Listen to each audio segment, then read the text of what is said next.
नमस्कार। संगीत समाधान में मैं मधुर शुक्ला आप सभी का हार्दिक स्वागत करती हूँ। दोस्तों, आप सभी ने संगीत चिकित्सा के बारे में जरूर ही सुना होगा। आज बहुत ज़्यादा इसका प्रयोग भी हो रहा है। अनेक अस्पतालों में, अनेक कार्यशालाओं में इस पर बात की जाती है। संगोष्ठियों का ये विषय हो गया है और इसके प्रभाव को अब लोग समझने लगे हैं। किंतु जब हम ऐतिहासिक दृष्टि से देखें तो संगीत चिकित्सा हमारे वैदिक काल से ही चली आ रही है। वैदिक मंत्रों का जो उच्चारण होता था, वैदिक ऋचाओं का जो पाठ और गान होता था, उन सभी में निश्चित स्वर, निश्चित स्वरांतर, निश्चित पिच होती थी और उसके आधार पर ही मंत्रों का उच्चारण किया जाता था, अन्यथा उसकी मनाही होती थी। आज भी आप वेदशालाओं में जाएं तो देखेंगे कि मंत्रोच्चार की उन्हीं विधाओं का पालन होता है। ये अलग है कि जैसे हमारे संगीत में घराने हैं, वैसे उनकी भी शाखाएं हैं, किंतु उच्चारण का अपना नियम सभी का है। तो मैं बात कर रही थी संगीत चिकित्सा की। तो आप देखेंगे कि जब वैदिक मंत्रों का उच्चार होता था, उससे वो प्रकृति का आह्वान, वो वरुण का आह्वान, वो पवन देव का आह्वान, वो सूर्य देव का आह्वान, वो चंद्र का आह्वान, वो रुद्र का, ब्रह्म का, नारायण का, शक्ति का आह्वान, उसके लिए मंत्र बने थे और उन मंत्रों का विशेष स्वरोच्चार होता था। कहते हैं कि उन्हीं मंत्रों के स्वरों के प्रभाव से ही प्रभावित होकर प्रकृति संतुलित होती थी और देवता प्रसन्न होकर प्रकट होते थे, जो समाज के कल्याण के लिए होता था। अब आज जब हम बात करते हैं संगीत चिकित्सा की, तो हम जाते हैं विदेशों की ओर और हम बात करते हैं कि ये विदेशों की उपज है। क्यों? इसका भी एक विशेष कारण है। उसके लिए उत्तरदायी हम सभी हैं। हमारे यहाँ ये मौखिक परंपरा चलती रही। सीना बसीना जो तालीम की बात है, एक दूसरे में ट्रांसफर होता रहा। गुरु परंपरा से ये सारी बातें वैदिक विद्वानों द्वारा आई। संगीत में बात की जाए तो संगीत में भी ये चर्चा गुरुमुख से प्राप्त होती रहती है, किंतु हमारे यहाँ लिखा कम गया। आज तो हम सजग हुए हैं, किंतु हमारे से पहले एक दो पीढ़ी उन्होंने लिखा कम इन विषयों पर, और विदेशियों ने जितना इसको जाना उतना वो लिखते गए, उसका डॉक्यूमेंटेशन करते गए। तो आज हम बोलते हैं कि संगीत चिकित्सा विदेश की देन है, किंतु जब हम अपने मूल में वेद में जाएं तो देखते हैं कि वहां पर संगीत चिकित्सा की बात बहुत ही स्पष्ट रूप से दिखाई देती है। और मैंने भी अनेक कॉन्फ्रेंस में संगीत चिकित्सा पर अपने पेपर पढ़े हैं, कई जर्नल्स में भी संगीत चिकित्सा पे मैंने लिखा है,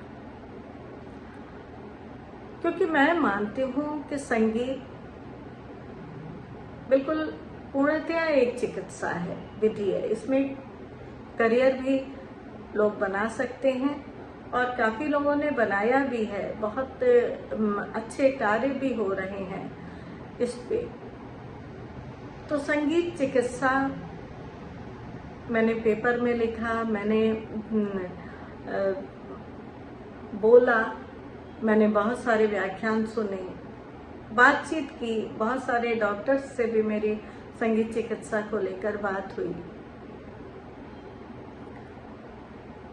किंतु जीवन में कुछ बातें कही जाती हैं कि जब निजी अनुभव हो तो फिर आप उन बातों को और विश्वास के साथ कर सकते हैं। तो हमारा अपना निजी अनुभव संगीत चिकित्सा को लेकर है।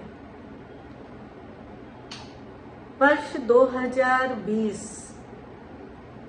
जब कोरोना अपने चरम पर था, फर्स्ट वेव जा चुकी थी और सामान्य रूप से थोड़ा सा जीवन चलने लगा था। हम लोगों ने पूरी तरह से एहतियात बरता, हम कहीं भी बाहर नहीं निकले, घर में किसी बाहरी का प्रवेश नहीं था।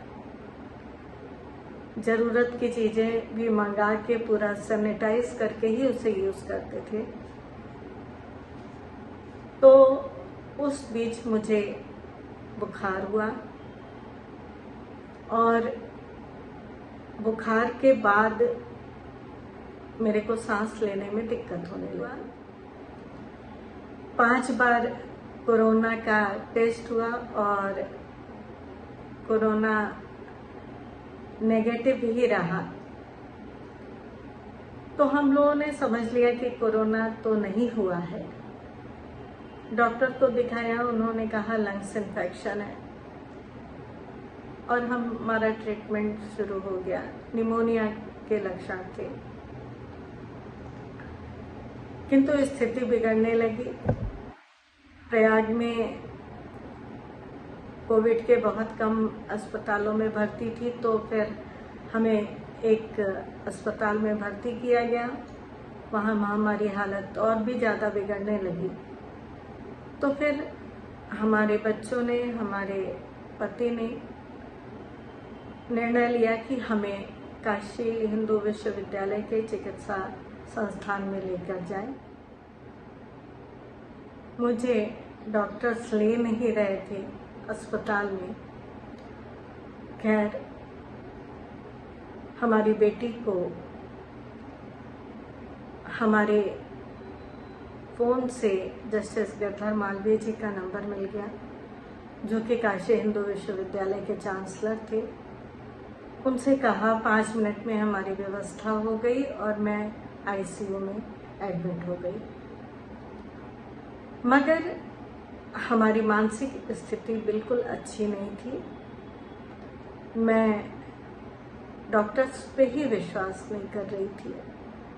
मुझे लग रहा था कि कोई भी डॉक्टर मुझे लाके कोरोना मेरे को दे देंगे।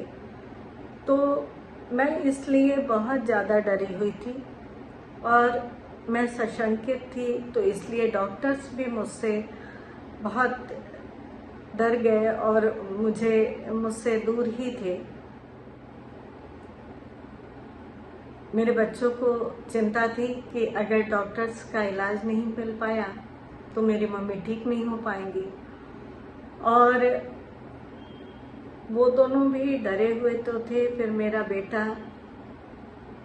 जिस दिन मैं एडमिट हुई उसके अगले दिन शाम को आया और मेरे बगल में बैठ गया।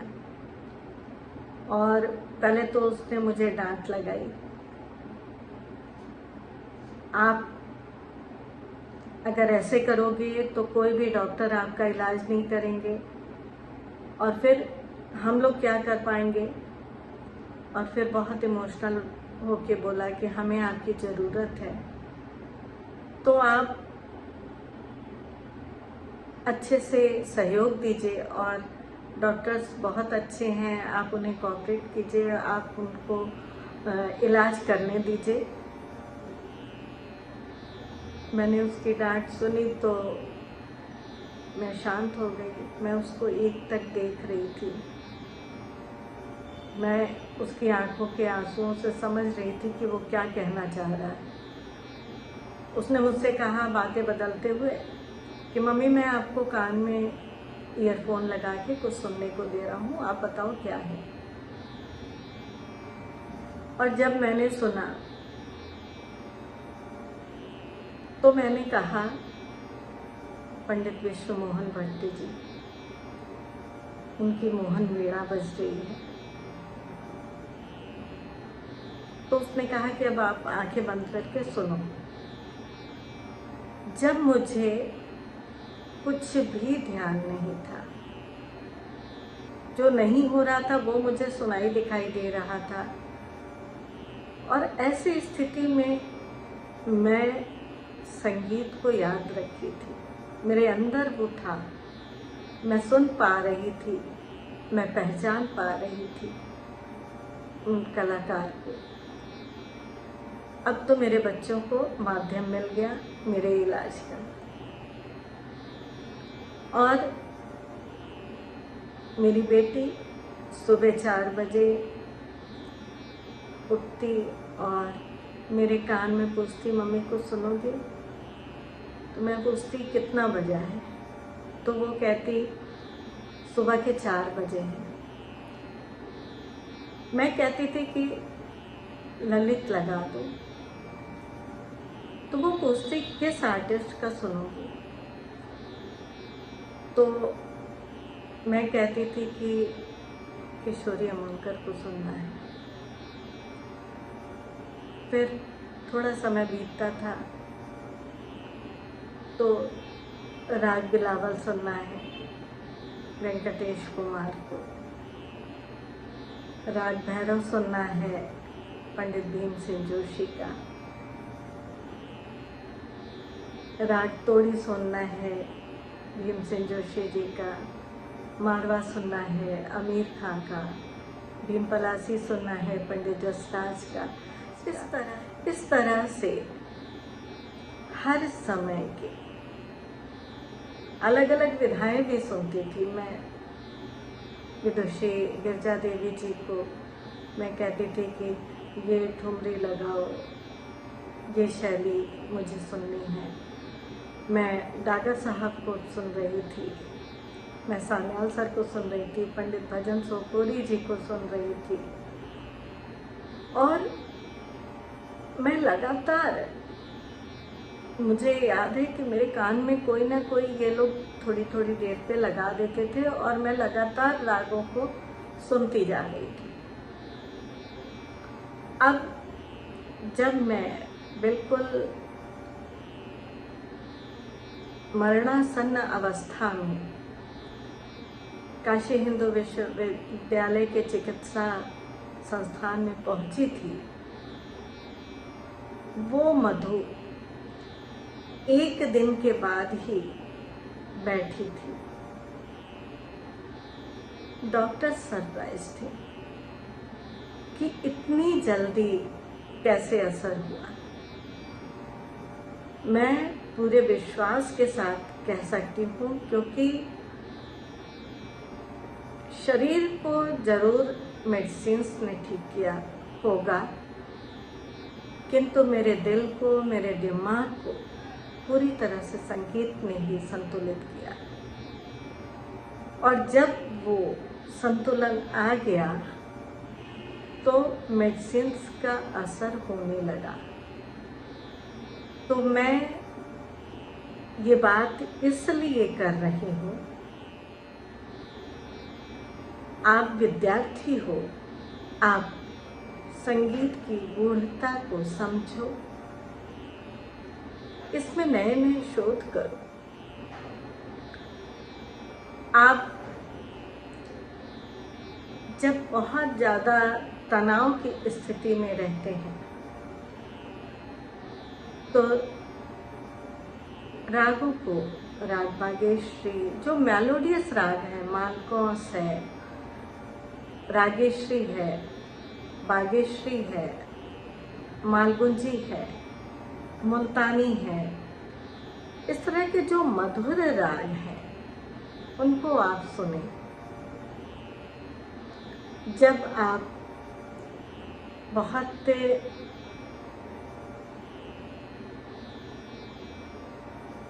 नर्वस हो, किसी कारण से डिप्रेशन की अवस्था में हो, तो मैं कहूँगी कि अड़ाना, सोहनी,